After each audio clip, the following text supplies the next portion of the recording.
bienvenue sur les bêtises de Choc Miel. Alors aujourd'hui, une recette ultra rapide, ultra simple, les endives brisées au bacon.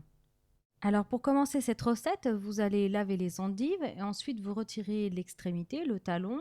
S'il y a des feuilles qui sont abîmées, vous les retirez et ensuite vous les fendez en deux.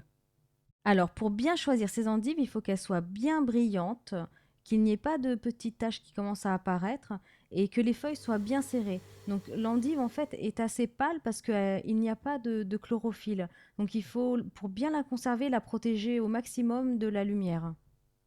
Ensuite, vous allez découper le bacon donc en grosses lanières et vous prenez une grande poêle, vous faites fondre un petit peu de beurre et vous faites revenir le bacon dans le beurre. Ensuite, quand le bacon a commencé à être bien doré, vous baissez le feu, donc sur un feu vraiment doux, moyen.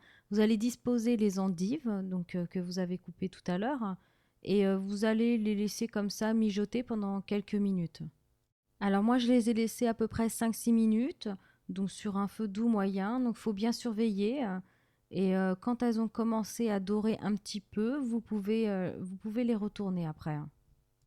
Vous les cuisez aussi à peu près 5-6 minutes, donc une fois qu'elles ont été retournées.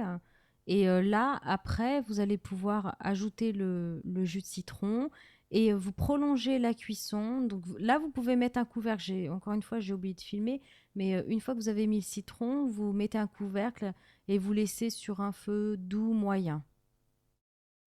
Alors, au bout de 15-20 minutes, les endives, elles sont bien dorées, donc il faut revenir régulièrement, il faut surveiller la cuisson. Donc là, c'est bien doré, vous ajoutez les cuillères de crème fraîche. Donc moi, j'ai pris de la crème fraîche épaisse à 15%.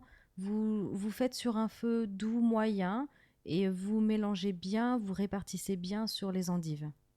Vous pouvez ajouter du poivre du moulin, bien sûr. Et par contre, ne mettez pas de sel parce qu'il y a déjà le bacon, donc pas besoin de saler ce plat. Alors, une fois que la crème elle est bien répartie, vous n'avez plus qu'à éteindre le feu et puis aller déguster.